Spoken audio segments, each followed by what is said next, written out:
Yakatambura mumanu zuro. Chamisa chikaita president. Vama shadwa kumana ndavasana munyika ino. That's red way.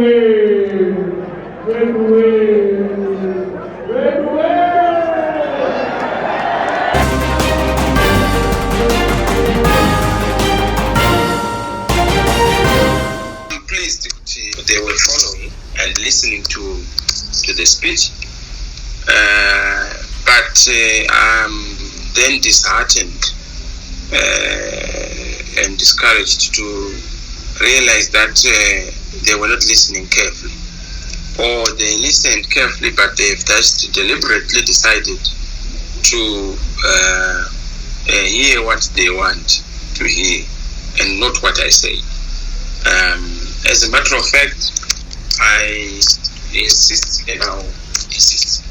that for Zimbabwe to go forward, we need to be good for business, and we need investors to be in Zimbabwe. We need investors to also come and trade with us on the basis of our strength and resources, on a win-win situation for the investors and for our people, and for Zimbabwe. And that is the point I emphasize, that look, we will make sure that the environment of investment, the ease of doing business is made conducive for every other person who wants to come and do business. But of course they go on a tangent and they start to talk about their own things. So, you know. Yeah, but it appears that you are accused of wanting to. President Mnangagwa said that you want to bring the whites into the country or recolonization. Is that your intention? Well, they must know that investors, in vernacular, the term I used in vernacular refers to investors. Ours is going to be a government that is blind to races or skin color. It is going to be very sensitive to who believes in what's good for Zimbabwe. And of course, you know that the people who are being hypocritical are the ones like Mr. Mnangagwa, because he was in Davos. Was he trying to mobilize people from Cholocho in Davos to come to Zimbabwe? He has been to America, and you know that he was mobilizing and encouraging people to come. I suppose people in America are from Zimbabwe. He has been across the whole world, you know, trying to get support for the country, which is not bad. He went to Glasgow, and he was so excited that he had been greeted by the British Prime Minister. On that day, the British Prime Minister smiled at him, and I don't understand if that is being smiled at by somebody from Chikombe. So this is the level of hypocrisy that we don't need. We need investors to create jobs for the young people. We need investors to make sure that young people are back at work and Zimbabweans have their dignity restored and reclaimed. It can only happen when we have been able to attract capital to be invested in our country. And we will never ever have outsiders running our affairs. Our affairs are run by ourselves, but we need to do business because countries are not closed shops. Countries are not closed or gated communities. Countries are in a global village. So we must actually be good for business. Whereas they are saying they are open for business, we have to be good for business, both at the domestic level and international. And that is the emphasis we continue to make. Let's talk about the issue around violence. You are accused of trying to feign violence.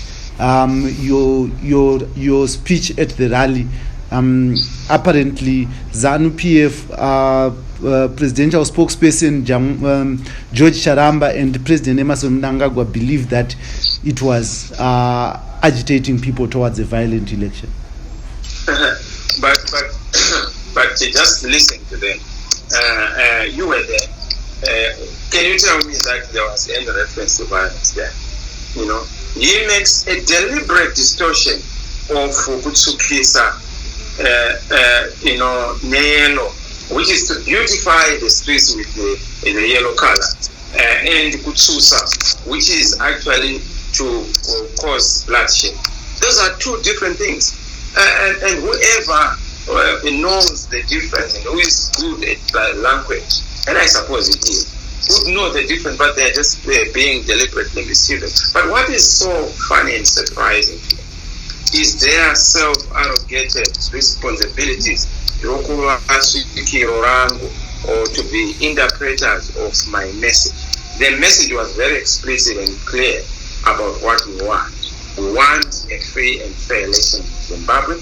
Citizens have the right, when the election is not free and fair, to exercise their constitutional right in the confines, within the confines of the Constitution. That is the right to express themselves until their expression through the ballot is honored and respected. That is the case the world over.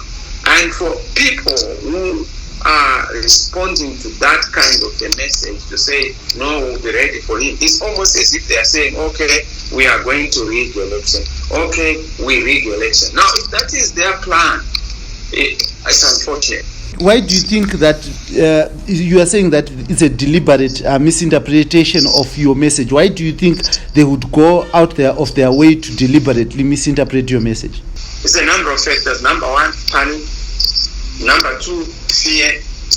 Number three, just their tendency of working on propaganda, which is one of the fundamental issues we must be able to address in this country. You can never run a modern government on the basis of propaganda and falsehood. You can never construct a credible government in the modern day world on the basis of distorting facts and feeding citizens with institutionalized fiction. It doesn't happen. Propaganda is actually an act, of terrorism on the citizens. It's an act of violence on the citizen. The government has a right to supply and give information, convey correct information to citizens. Not to send propaganda, machinery against those that they perceive to be important, like they are doing with ZBC. ZBC is driven by taxpayers and should not be used or abused for partisan purposes. It must just be there to inform citizens on factual basis of what the people are saying. So yes, that's the third issue. It's obviously the issue of propaganda and that they specialize in propaganda. But fourth is also to try and discredit a credible voice of the alternative, because they know that we represent the citizens. In any event, people in Zimbabwe are very clear about what we are saying, and they're in agreement with what we are saying. They want jobs. They want factories to open. They want contextile to be effective. They want all those companies that have closed to begin to operate again. That can only happen if we have people who have capital who are willing to come and invest so that we are able to create jobs for the greater good of men. Does this deter you as you go forward? As you say that it's propaganda against you. Does this affect you? Does it make you more careful in terms of how you deliver your message? You can never be careful when you're a propagandist. Even if they see that you are white, they will go and say, no, it's black. Even if they just let me take that back. I don't want to use the white black example. You can never be so careful about propagandists, because they'll always saying something, because it is falsehood, it's lies. They will construct nothing out of what has not been said. So I'm not in any way shaken. I don't even bother. The only thing that I worry about is the perchance and insistence of people in government feeding a real poison and falsehood unto the people, unto the citizens' ears. That way, producing falsehoods so that it's consumed by ordinary citizens is very unfortunate, because this is what caused unnecessary turmoil and instability in societies. We saw what happened in Rwanda. We have seen other societies actually being ripped apart and divided unnecessarily by falsehoods, especially if they are coming through government mouthpieces or government officials or spokespersons. It's a very dangerous precedent, and it's an irregrettable it's a regrettable development that should not be accepted. Maybe just if you have a message for the presidential spokesperson George Charamba. Appears doesn't spend a day without talking about you or tweeting about you. I appreciate his laugh. You appreciate his laugh? Yeah. Yes, I do. And what does your future plans look like if you're at liberty to share them as we go into these elections? Well, we're very clear that the focus at the moment is the road to 26 March, which is for the by-election. And the critical steps are to do with making sure that we clarify on our message, our vision for our country, and how we're going to be sending a crop of leadership and representatives through the citizens into parliament, into local authorities, and how they are going to be distinct, different, and showing the modern look, the fresh touch, and a different set of culture and politics.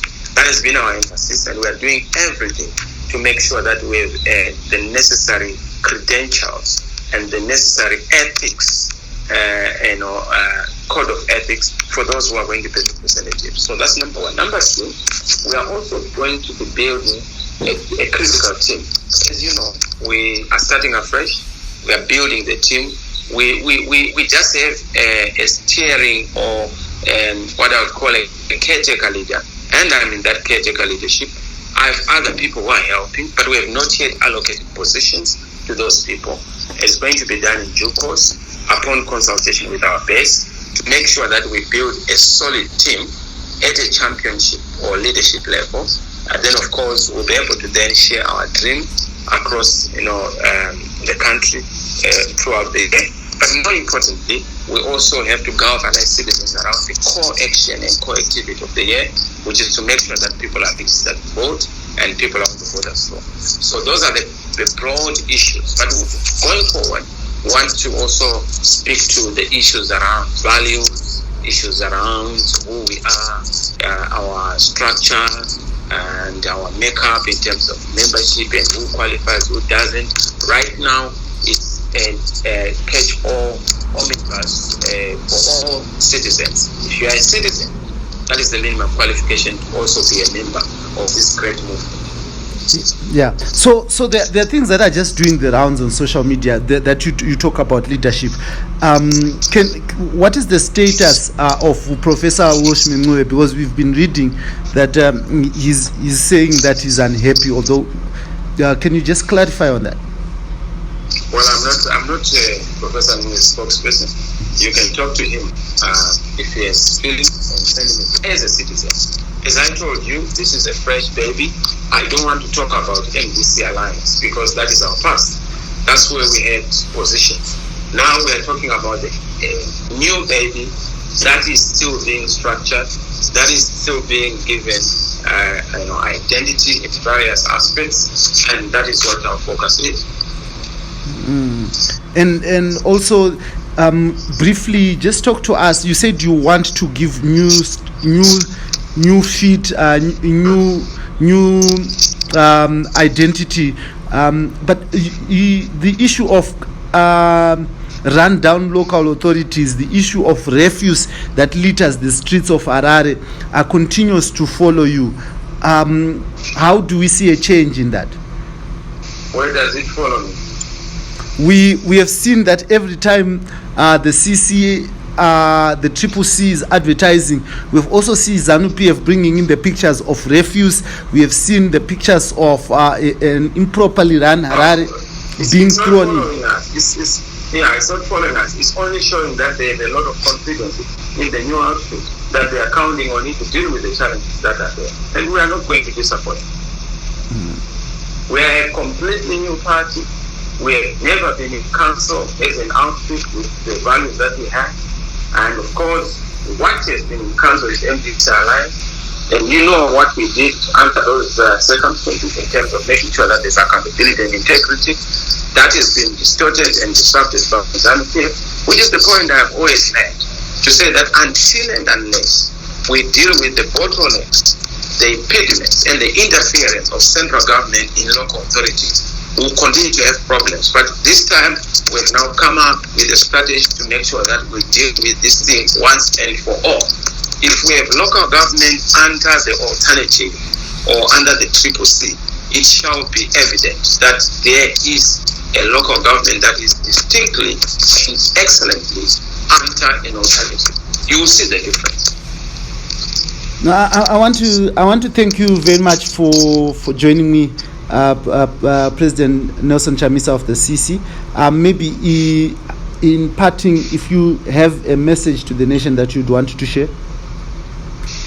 One Zimbabwe, change is in the air and change is coming. But you are the change. The change comes from you. And you have the power.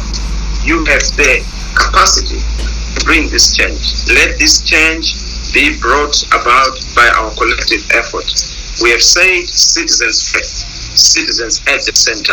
You are the citizens. Take up the challenge. Do your bidding. You have to make sure you answer to this call of duty, a national patriotic duty, to make a difference, to register to vote, to bring about change in Zimbabwe, change for the good and change for the benefit of all of us. That is what we want to really put in place. And I want to thank those who have always continued to support, those who have continued to give that kind of encouragement. Let us do it. We can do it, and we can make the change. No, thank you. Just as an afterthought, did Sundays really surprise you? The number of people that came in, were you surprised? I must say, surprise maybe is too off the line, but I was humble, and I thank God for the wonderful show of grace, but also thank the people who braved it all, for their resilience, but also for their love. It's not easy for people to spend hours in stadium like they did, or even their resources. We didn't pay a cent for anybody for their transport. We didn't even pay a cent for any food. We didn't even give a t-shirt, one t-shirt. We didn't. It was all yellow on account of the citizens. And we must thank those who are in the diaspora, Zimbabweans locally, who have contributed. We didn't even pay for posters to the stage, or everything we saw there was all paid for by the citizens. And it tells you how much Zimbabweans are able to achieve when they are united. And we are beginning to see the effects and fruits of a citizen revolution. Just like during the liberation struggle, the citizens came together and managed to push for freedom in this country. And we attained independence in 1980 on account of the collective citizen effort. Just like the democratization project, citizens came together to fight for democracy. And of course, we managed to resist the one-party state, and we managed to democratize our land through the land reform. That is what we have to continue. It was a citizen-driven project. Now, we are talking about transformation. We are talking about change. We are talking about citizens reclaiming their dignity, their rights, their authority, and of course, their responsibilities. And that has to be driven by the citizens. We are seeing the effort in fundraising, the efforts in planning, the efforts in ideas, the efforts in strategies, the efforts, even in terms of organizing and mobilizing, you can see that the citizens are at the driving seat. And that's how it should be. Politicians must be ousted and gotten rid of from dominating the decision-making, policy-making, and lawmaking. Lawmaking, decision-making, critical decisions in society must be made by the citizens. Budgeting, policy by the citizens. Thank you very much. Thank you very much for your time. And wish you the best as you travel to Gokwe and Kwekwe over the weekend. Well, thank you very much, my brother. God bless you, and God bless Zimbabwe. Our time is coming. Let's remember, God is in it. Thank you very much.